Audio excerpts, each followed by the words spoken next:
I have one reading to share with you today, and it comes from Neil deGrasse Tyson, who is an American astrophysicist and science communicator. He was asked this question: what is the most astounding fact you can share with us about the universe? And this is what he said. The most astounding fact is the knowledge that the atoms that comprise life on Earth, the atoms that make up the human body, are traceable to the crucibles that cooked light elements into heavy elements in their core under extreme temperatures and pressure. These stars, the high mass ones among them, went unstable in their later years. They collapsed and then exploded, scattering their enriched guts across the galaxy, guts made of carbon and nitrogen and oxygen, and all the fundamental ingredients of life itself. And these ingredients became part of gas clouds that condensed and collapsed, formed the next generation of solar systems. Stars with orbiting planets, and those planets now have the ingredients for life itself. So when I look up into the night sky and I know that, yes, we are part of this universe and we are in this universe, but perhaps the best fact of all is that the universe is in us.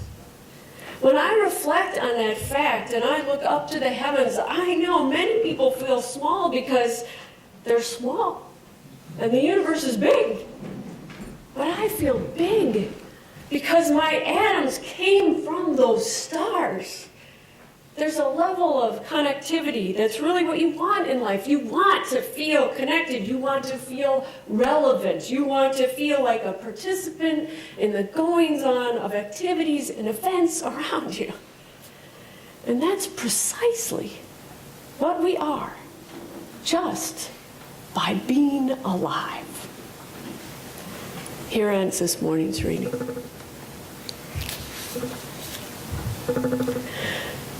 I have a good friend, Debbie, who we went to dance camp together. I've been friends with her since 6th grade. And she lives in a small town outside of Madison, Wisconsin, and she started her own dance studio. And she and her husband are both self-employed and uninsured. What you should know about Debbie is this. She is of solid Norwegian stock. She is beautiful and tough and strong and able to lift 50-pound hay bales as blithely as any teenage whippersnapper. She lives about 6 miles out of town on a small farm, and she and her husband and their 3 kids are kind of what you might call modern-day homesteaders. They live off of the vegetables from their garden for the entire winter. They enjoy eggs from their chickens, and they grow hops for the local brewery. This summer, she told me this story. See, her husband, Bob, in March, needed oral surgery on his mouth. And like Debbie and Bob always do, they saved up the money in order to pay for it out of pocket before he actually went to go get the surgery. So it was probably a little later in going than would normally happen if you were an insured person. But they got him to the dentist, to the oral surgeon, and then Debbie went to go pick him up. And of course he gets in the car, he's kind of doped up and, you know, in one of those dopey, comfortable places. Debbie said it took her twice as long to get home because the snow was starting to come down around her. And when she got home, she took Bob in and put him in the mud room, which is right off of the kitchen. And she said, Bob, I'm going to go make you some soup, because he had said earlier that he was hungry. So while she's in the kitchen, she hears this thump on the floor. She says, Bob, you okay? And he doesn't answer. Bob, she says. He still doesn't answer. Debbie walks back out into the mudroom, and there is Bob, slumped in his seat with his chin to his chest. He is not breathing, nor is his heart thumping. She says within 30 seconds, these are all the things that went through her head. Do I call the ambulance? That won't work. By the time they get here and the snow, Bob's going to be gone, and I don't know how to call and pump his heart at the same time. I can't afford an ambulance, even if they did come here on time, which they're not going to come here on time. Crap, I can't put him on the cement floor because he is dead weight. I'm worried that he's going to bash his head in. So what does Debbie do? She said the first thing she does is she yells at Bob. God damn it, Bob, you're not going to die on me. And she takes her fist and she pumps him in the heart as hard as she can. She does not know how much. And all of a sudden, Bob goes, and he's back. She said his temperature spiked. He is sweating so badly as if somebody had put a hose over the top of him. He was that wet. But there he was, back to life, breathing again with Debbie. For the record, by the way, I've asked 3 physicians how likely it is that that method of hitting someone on the heart to bring them back to life would work. And each of them basically said, well, like 1, and I don't even believe the story kind of odds. They were left with their jaw kind of hanging down as much as I was about hearing the story. Now, Debbie, you got to realize, she said for the first couple of months following that, after Bob's resurrection, if you will, Bob was profusely grateful. He said, I love you each time, many times during the day, and he'd give her occasional gifts and flowers, and she turned into the queen. And then Debbie says, as the months went on and Bob appeared to be fine, her life went back to the regular, comfortable appreciation they had always had for each other, minus kind of that high-pitched volume so loud and deafening, keeping them attuned to the awe that jolted them back to life. By June, Debbie said she was no longer a queen in her castle, but a regular wife who has always loved her husband and he her. And they were back to their regular routine. Been thinking about that story since June. It's made me believe human beings, we're all Bobs, all of us. Here's why. That awe moment, that holy cow moment, well, that is incredible, right? We've all had something in our lives, something that makes us feel, as one author puts it, like we reach a state of rapture. Something that offers a radiant ecstasy. Something that makes your being absolutely ravished emotionally. Ah, that is intense, right? It's fever-pitched. It is awesome. So we too have these moments where awe kind of pounds us back to life again. And yet, we do what Bob does, don't we? We go back to our normal routines, we go back to what we know, and awe fades into a resplendent story now told without the emotionally ravished heart present in the retelling. Scientists actually will tell you there's a name for this. It's called hedonic adaptation, which is the tendency for human beings to quickly return to the relatively stable level of happiness despite major positive or negative events or life changes. So we go back to normal. But there's more, right? When you have death up in your face, when you have either yourself or someone you love, when you are practically serenading the Grim Reaper, or you have just watched someone you love waltz off with his looming presence, you are immersed and rattled and reminded of the wonders and mysteries of life itself, often, even in our grief.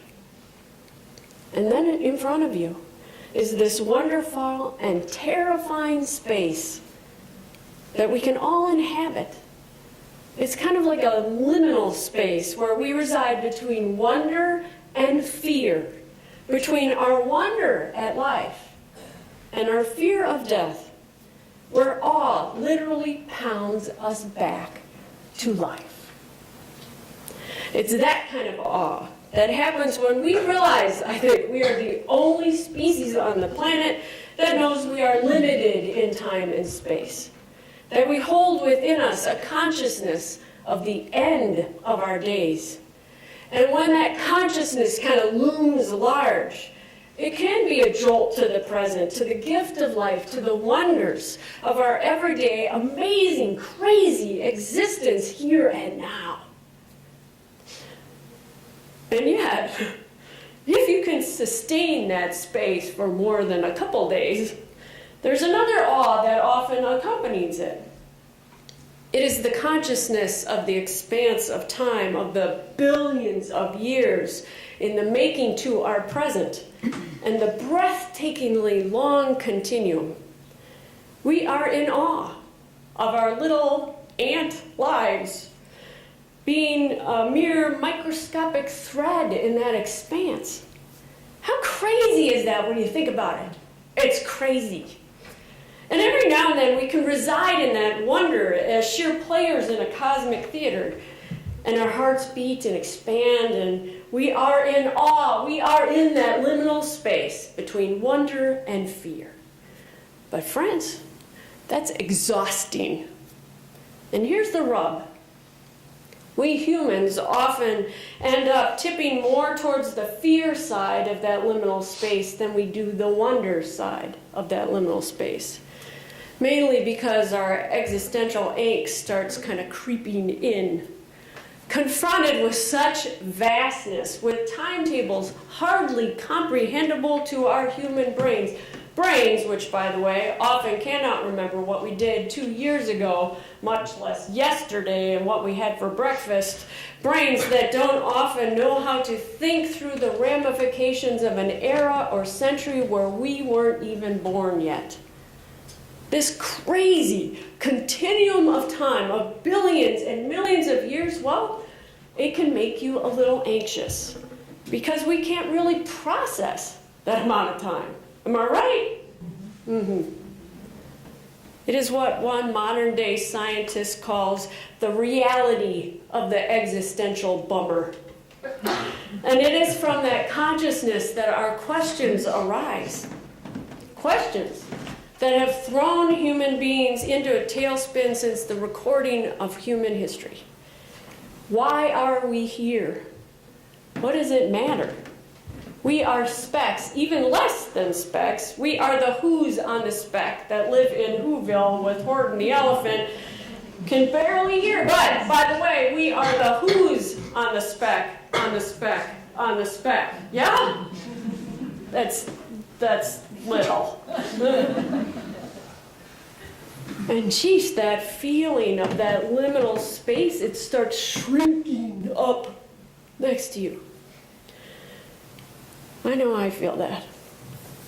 And then, as my husband regularly likes to remind me, in the end we are all going to die, die, die. Did I tell you we're going to die? Thanks, Scott. Yes, I did know that. I heard you, dear. This liminal space for Scott is not one he sits with comfortably for long. He often tips over into the fear. He says to us in the family, well, at least any willing to listen to him after all of these years, I mean, whose idea was it anyway to come up with this death stuff? Seriously, couldn't they have thought through it a little more? I mean, really, you have over here happiness, joy, consciousness. Over here you have death, decay, no consciousness. Which one are you going to pick? Scott actually is hoping that science will come up with something before he dies that will allow his consciousness to remain. And as he likes to joke, he doesn't really even care if a body is included in the equation. As long as he has his head, he's okay. He plans, by the way, I kid you not, to put that head on a skateboard that we would then, according to him, happily dragged around with us like a dog on a leash. And when we get to a certain place, he'll tell us where to place him at dinner parties or at church or at the grocery store. I told him once that when I went to the grocery store, I wasn't going to drag him around with me and that I would leave him in the trunk with his skateboard. He didn't like that very much. And he told me that he'd just yell out at passerbyers, hoping someone would open the trunk. Open up! There's somebody in here! Let me out! My family's really mean and nasty! And then he'd tell them more about it while that person was standing tailgate side. If you haven't noticed, Scott is a lover of the poet Dylan Thomas, who wrote, "I will not go quietly into that good night, but instead rage at the dying of the light." Yet we all know that Scott is not the only one where that liminal space is too intense to sustain. There's a great essay that was written by Sigmund Freud called Intransience. And in it, he cites a conversation that he had with the poet Rilke as they are walking along this beautiful garden. And at one point, Freud turns to Rilke, and it looks like Rilke's about to cry. And Freud says to him, "What's wrong? This is beautiful. It's wonderful around us. It's a beautiful day." And then Rilke says, "Well, I can't get over the fact that one day all of this is going to die. All these trees, all these plants, all this life is going to decay. Everything dissolves into meaninglessness when you think about the fact that impermanence is a real thing." Indeed, Scott isn't the only one that is uncomfortable with that liminal space that holds wonder on one hand and fear on the other, and the undeniable tendency of human beings to go towards the fear. And yes, when that liminal space tips there is a raging at the light. Because all of this is impermanent, all of us. We are, the building is, the chairs you sit on, the trees outside, all of it. Even the fruit flies in the kitchen around the apples. Them quicker than the rest of us, but you get the idea. Seems to me that this natural tendency we have toward the fear is why religious traditions have sought to answer humans' existential angst for millenniums by promising heaven, purgatory, hell, reincarnation, multiple levels of nirvana, or a paradise with virgins. All of these religious answers, they do indeed, they kind of soften the fear. They delude the worry into a balm to remedy an anxious soul. On the surface, Unitarian Universalism doesn't concern itself with a balm. This is a tradition that's concerned with the here and now, with living right, here and now. What happens next is anybody's guess. It's not really our concern. And undoubtedly, some of us believe that there is some form of consciousness after death. But the question of what happens after death is still left up to each of us to discern for ourselves. As a tradition, we don't appear to give an answer. Fact is, most of the time, I think we are all well and good with the Unitarian Universalist kind of response. That is, until every now and then, that Bob kind of awe shows up. And we would really like some kind of religious answer, so we humans can spend our days not raging against the light or caught in debilitating worry. But today I'm actually proposing that we as Unitarian Universalists have an answer to the cosmic drama. And I'm proposing that that answer has been around for a long time. And I know from personal experience, it has calmed me down over and over again. Ironically, it isn't something that many religious people would agree with. They might actually scoff at it. Yet I know deeply it is our Unitarian Universalist answer. It's our balm. And the answer for us is not in faith, but in science. It is science that bridges the gap from impermanence and indifference to meaning. It is science that reminds us that we are all inextricably connected to each other, to the earth, to the planets, to the stars. We always have been, and we always will be. As Neil deGrasse Tyson stated in the reading I shared with you earlier, says, when I look up into the sky, and I know that, yes, we are part of the universe, we are in the universe, but perhaps the best fact of all is knowing that the universe is in us. And when I reflect on that fact and I look up into the heavens, I know many people feel small because we are small and the universe is big. But I feel big because my atoms came from those stars. There's a level of connectivity that's really what you want in life. You want to feel connected. You want to feel relevant. You want to feel like a participant in the goings-on of activities and events around you, which is exactly what is happening just because we're alive. Perhaps another way of saying this is with these words by Aaron Friedman. You want a physicist to speak at your funeral. You want the physicist to talk to your grieving family about the conservation of energy, so they will understand that your energy has not died. You want the physicist to remind your sobbing mother about the first law of thermodynamics, that no energy gets created in the universe and none is destroyed. You want your mother to know that all energy, every vibration, every BTU of heat, every wave of every particle that was her beloved child remains in the world. And the physicist will remind the congregation of how much all of our energy is given off as heat. There may be a few fanning themselves with their programs, as he says it.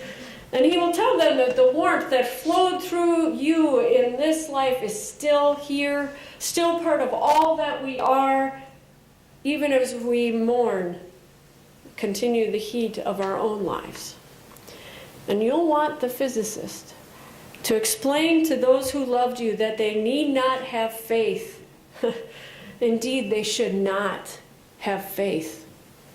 Let them know that they can measure precisely the conservation of energy and found it accurate and verifiable and consistent across space and time. According to the law of the conservation of energy, not a bit of you is gone. You're just less orderly.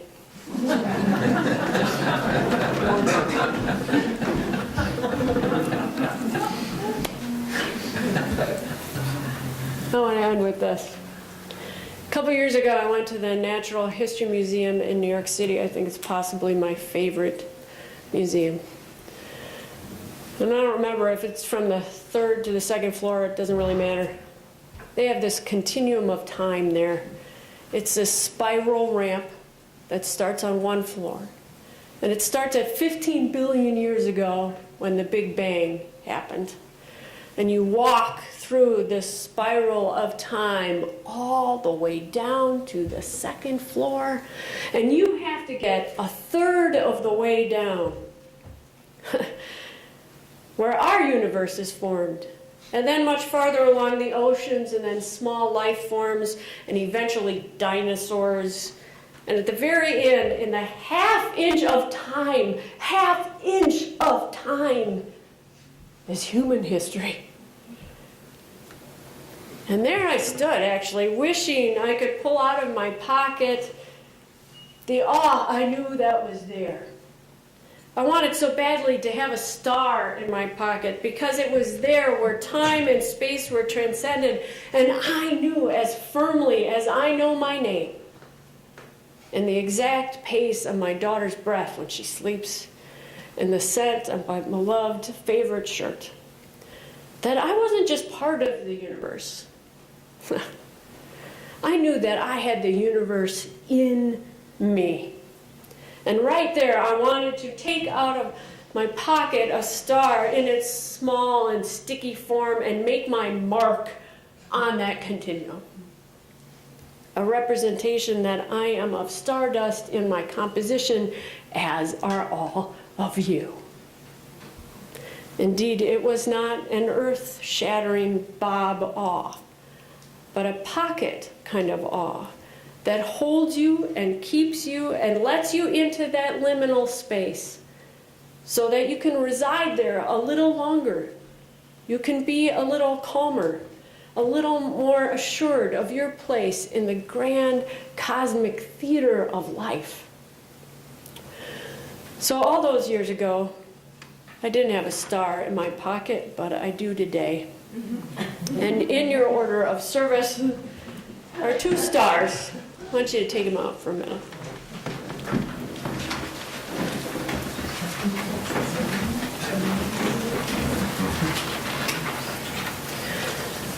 I want you to take one of them today and put it on something that brings you awe. Could be something alive, like your child or your partner, or something inanimate, like a CD of Yo-Yo Ma playing a Beethoven piece, the porch where you watch the sunset. Or it could be something that carries kind of that continuum of time in its being, a stone, a tree, a fern. You decide today, where do you mark awe in your life? And then the other star, I want you to keep in your pocket. I'm hoping that throughout your time on this planet, you will pull out that star and remember you are not just part of the universe, but the universe is in you.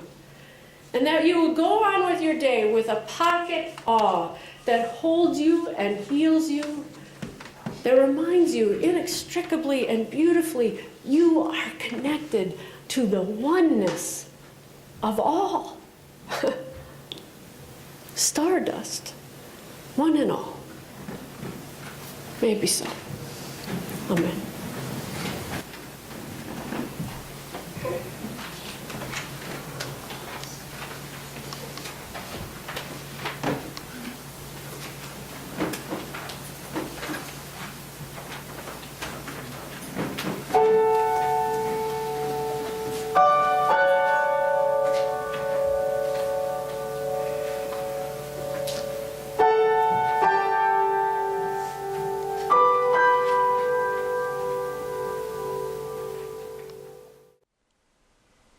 Join us for worship every Sunday at 10 a.m. at the Unitarian Universalist Church of Canandaigua, a welcoming congregation. We are located at 3024 Cooley Road, 4 miles west of South Main Street, Canandaigua, just north of the intersection with Routes 5 and 20. Look for the blue signs just before the turn.